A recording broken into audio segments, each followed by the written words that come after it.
നമ്മുടെ കർത്താവും രക്ഷകനുമായ യേശു ക്രിസ്തുവിൻ്റെ ആതുല്യ നാമത്തിൽ സ്നേഹവന്ദനം. ബിഹൈൻഡ് ദ സ്ക്രീൻ എന്ന ഞങ്ങളുടെ സ്കിറ്റിലേക്ക് ഏവർക്കും സ്വാഗതം. ഈ സ്കിറ്റിൽ ഓൺലൈൻ വേട്ടക്കാരും ഡാർക്ക് വെബും ഉൾപ്പെടെ സോഷ്യൽ മീഡിയയുടെ ഗുരുതരമായ അപകടങ്ങളെക്കുറിച്ചാണ് നമ്മൾ വീക്ഷിക്കുന്നത്. കുടുംബാംഗങ്ങളെയും സൗഹൃദങ്ങളെയും നമ്മുടെ വിശ്വാസത്തെയും അത് എങ്ങനെ ബാധിക്കുന്നു എന്ന് നമുക്ക് കാണാം. Scene 1, living room.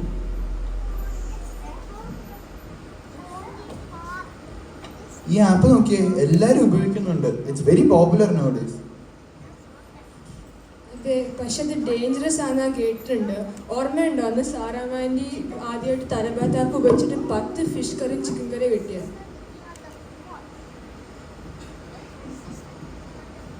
അച്ഛാ, അമ്മി, ഈ രസകരമായുള്ള വീഡിയോ നോക്കൂ.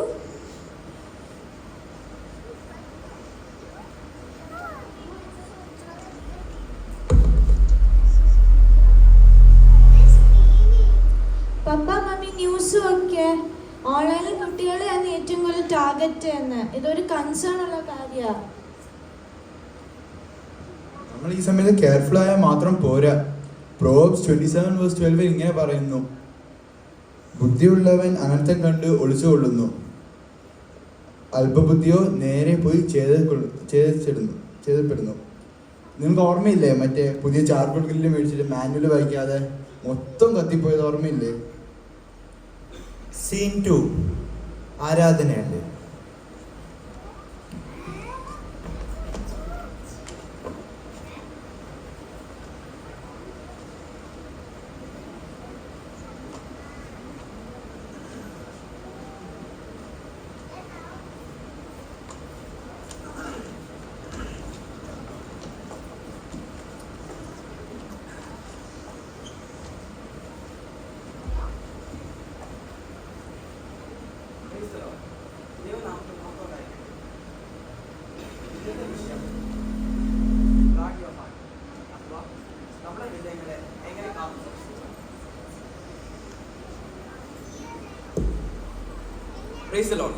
ദൈവനാമത്തിന് മഹത്വം ഉണ്ടായിരിക്കട്ടെ. ഇന്നത്തെ വിഷയം ഗാർഡ് യുവർ ഹാർട്ട്, അഥവാ നമ്മുടെ ഹൃദയങ്ങളെ എങ്ങനെ കാത്തു സൂക്ഷിക്കുക. ഡിജിറ്റൽ യുഗം നമുക്ക് ശ്രദ്ധമായ ഉപകരണങ്ങളെ കൊണ്ടുവന്നിട്ടുണ്ട്. ഇൻസ്റ്റന്റ് കമ്മ്യൂണിക്കേഷൻ, അറിവിലേക്കുള്ള പ്രവേശനം, സുവിശേഷ വ്യാപാരിക്കായി എല്ലാവരും അറിയുന്ന വേദികൾ. But as with every tool, അതിൻ്റെ മൂല്യം നമ്മൾ അത് എങ്ങനെ ഉപയോഗിക്കുന്നു അതിനെ ആശ്രയിച്ചിരിക്കും. ഇന്റർനെറ്റ് പഠനത്തിന് നല്ലതാണ്. ദോഷകരമായ ശീലങ്ങൾ ഒരു വാതിലാകാനും അത് കഴിയും. ദൈവമക്കൾ ഒരു കാര്യസ്ഥർ എന്ന നിലയിൽ അവരുടെ ഹൃദയങ്ങളും മനസ്സുകളും സംരക്ഷിക്കാൻ നാം വിളിക്കപ്പെട്ടിരിക്കുന്നു. രാത്രിയിൽ നാം നമ്മുടെ വാതിലുകളെ പൂട്ടുന്ന പോലെ ജ്ഞാനം, പ്രാർത്ഥന, ജാഗ്രത എന്നിവയെ ഉപയോഗിച്ച് നമ്മുടെ വീടുകളെ ഡിജിറ്റൽ ലോകത്തിൽ നിന്ന് സംരക്ഷിക്കണം. സദൃശ്യവാക്യങ്ങൾ 4:23 പറയുന്നു: എല്ലാറ്റിനും ഉപരി നിങ്ങളുടെ ഹൃദയത്തെ സൂക്ഷിക്കുക, കാരണം നിങ്ങൾ ചെയ്യുന്നതെല്ലാം അതിൽ നിന്നും ഒഴുകുന്നു. ഇവിടെ ശ്രദ്ധിച്ചാലും ഓൺലൈൻ സംവിധാനം ഒരു ഉയർച്ച നൽകുന്നതും സത്യസന്ധതുമായ കാര്യങ്ങൾ തേടാൻ കുട്ടികളെ എൻകറേജ് ചെയ്യണം. ഡിജിറ്റൽ ഇന്റഗ്രിറ്റിയെയും അച്ചടക്കത്തെയും ഒരു മാതൃകയായി അവർ നമ്മൾ കാണട്ടെ. ആമേൻ. ആരാധനയ്ക്ക് ശേഷം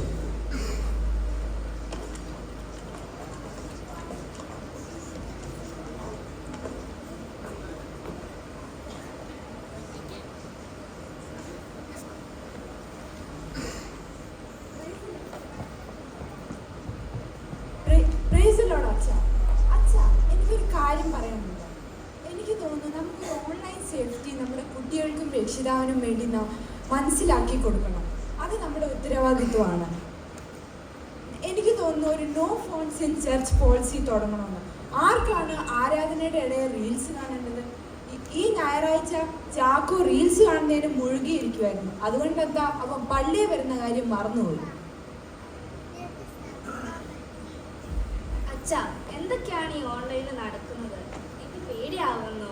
ഓൺലൈനിൽ ഒരു പരിചയമില്ലാത്ത ആൾ എൻ്റെ ഫ്രണ്ടിനെ മെസ്സേജ് അയച്ച് അവനെ ശല്യപ്പെടുത്തുകയാണ്.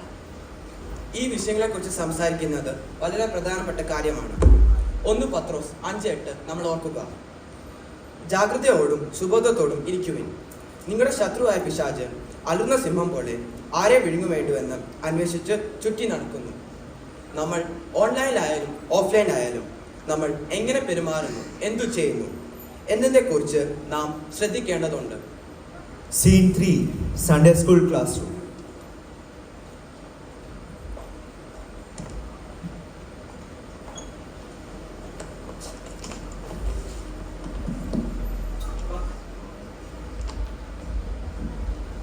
Hello. Class, can you focus? Tanya, ഇപ്പോഴേക്കുമായിട്ടും എനിക്ക് ഡിസ്ട്രാക്ഷൻ ആയിട്ട് ഇരിക്കാൻ പറ്റുന്നില്ല. ഓൺലൈൻ വേൾഡിൽ ഡാർക്ക് ഫോഴ്സ് ചെയ്യുന്ന കാര്യങ്ങൾ എനിക്ക് അറിയത്തില്ല. അതുകൊണ്ട് നീ സേഫ്റ്റി ആയിട്ട് ഇരിക്കണം. ഓർക്കുക, നീ എപ്പോഴും ബൈബിൾ വായിക്കണം. And you should believe in the Lord. And have you heard about dark web? It is like a bad neighbourhood. So it's like best to avoid it. Uncle, ഓൺലൈനിൽ സേഫ്റ്റി ഇല്ലാതെ പോകുന്ന ഒരു സിംഹത്തിന്റെ ഗുഹയിൽ പോകുന്ന പോലെയാണ്. ചാറ്റിൽ കൂടെ മെറ്റ് ചെയ്ത ഒരാൾ മൂലം ജോയ് മെഗാമോളിൽ പോയത്. അവർ 3 പേരായിരുന്നു. അവർ ജോയിനെ അറ്റാക്ക് ചെയ്ത് അവൻ്റെ പണം എല്ലാം എടുത്തു. ഇപ്പം ജോയ്ക്ക് തനിച്ച് പുറത്തിറങ്ങാനും പള്ളിയിൽ പോകാനും പേടിയാണ്. Ecclesiastes 7:12 says, ജ്ഞാനം ഒരു ശരണം, ദ്രവ്യവും ഒരു ശരണം. ജ്ഞാനമോ ജ്ഞാനിയുടെ ജീവനെ പാലിക്കുന്നു. ഇതത്രേ പരിജ്ഞാനത്തിന്റെ വിശേഷത. So if you have any doubt or if you're having any doubt, just make sure that would Jesus post or comment this? Scene 4, Online Chat Room.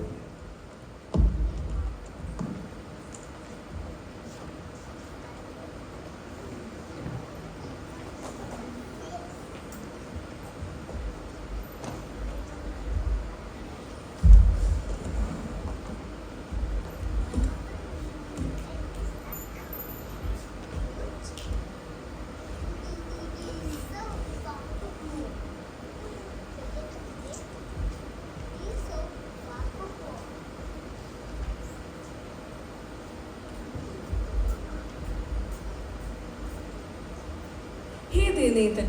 You're so cool. I like the picture you posted yesterday on Insta. You look very handsome. Share more about yourself. Thank you for the compliment. I love gaming and hanging out online with friends. Also, I can beat my big sister in the Fortnite game. Where are you staying, Nathan?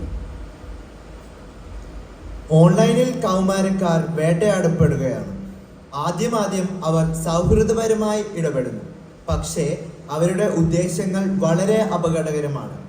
വിശുദ്ധ വേദപുസ്തകത്തിൽ ഇപ്രകാരം പറയുന്നു. Matthew chapter 10:16 പറയുന്നു, ചെന്നായ്ക്കളുടെ നടുവിൽ ആടുകളെ പോലെ ഞാൻ നിങ്ങളെ അയക്കുന്നു. ആകയാൽ പാമ്പിനെ പോലെ ബുദ്ധിയുള്ളവരും പ്രാവിനെ പോലെ കളങ്കമില്ലാത്തവരുമായിരിക്കും.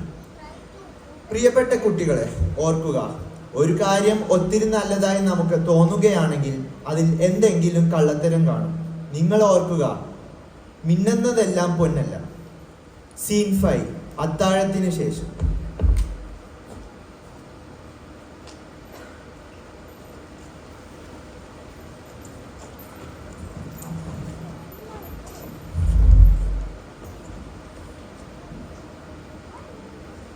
ഓൺലൈനിൽ എന്തൊക്കെയാണ് നടക്കുന്നത് നിങ്ങൾ കേട്ടിട്ടുണ്ടോ? നമ്മൾ തന്നെ നമ്മുടെ സുരക്ഷയെ കാത്തോളണം. എല്ലാ പേരൻസും അവരുടെ കുട്ടികൾ 3-4 വയസ്സുള്ള കുട്ടികൾ പോലും എന്താ ചെയ്യുന്നതെന്ന് അവർ ശ്രദ്ധിക്കണം. ഓൺലൈനിൽ എന്തൊക്കെയാണ് നടക്കുന്നത് ഇപ്പം എനിക്ക് പോലും അറിയില്ല. പപ്പ, എൻ്റെ ക്ലാസ്മേറ്റിൽ ഓൺലൈനിൽ ചില നേട്ടങ്ങൾ ഉണ്ടായിട്ടുണ്ട്. ഇത് ശരിക്കും പേടിപ്പിക്കുന്നതാണ്. എനിക്ക് ഒരു പുതിയ ഫോൺ കിട്ടുമെന്ന് വിചാരിച്ചപ്പോൾ പോലെ, പക്ഷെ അതൊരു തട്ടിപ്പായിരുന്നു. നമ്മൾ ഓൺലൈൻ യൂസ് ചെയ്യുമ്പോൾ റൂൾസ് ഉണ്ടാക്കണം. പിന്നെ നമുക്ക് അറിയുന്ന ആൾക്കാരോട് മാത്രം സംസാരിക്കാൻ പാടുള്ളൂ. എഫീഷ്യൽ രേഖകൾ പറയുന്ന പോലെ സൂക്ഷ്മത്തോടെ അജ്ഞാനികളായിട്ടല്ല ജ്ഞാനികളായിട്ട് നടക്കണം. നമുക്ക് നമ്മുടെ കുട്ടികൾ പ്രലോഭനങ്ങളിൽ അകപ്പെടാതിരിക്കാൻ നമുക്ക് പ്രാർത്ഥിക്കാം. ഇന്റർനെറ്റ് അപകടകരമായ ഒരു സ്ഥലമാണ്. ഓൺലൈൻ സുരക്ഷയെക്കുറിച്ച് നമ്മുടെ കൗമാരക്കാരെയും അതുപോലെ മുതിർന്നവരെയും നാം ബോധവൽക്കരിക്കണം. Psalm 119:105 says, നിന്റെ വചനം എൻ്റെ കാലിന് ദീപവും എൻ്റെ പാതയ്ക്കു പ്രകാശവുമാകുന്നു. ദൈവത്തിൻ്റെ വചനം നമ്മെ ഓൺലൈനിലും ഓഫ്ലൈനിലും നേർവഴിക്ക് നടത്താൻ സഹായിക്കട്ടെ.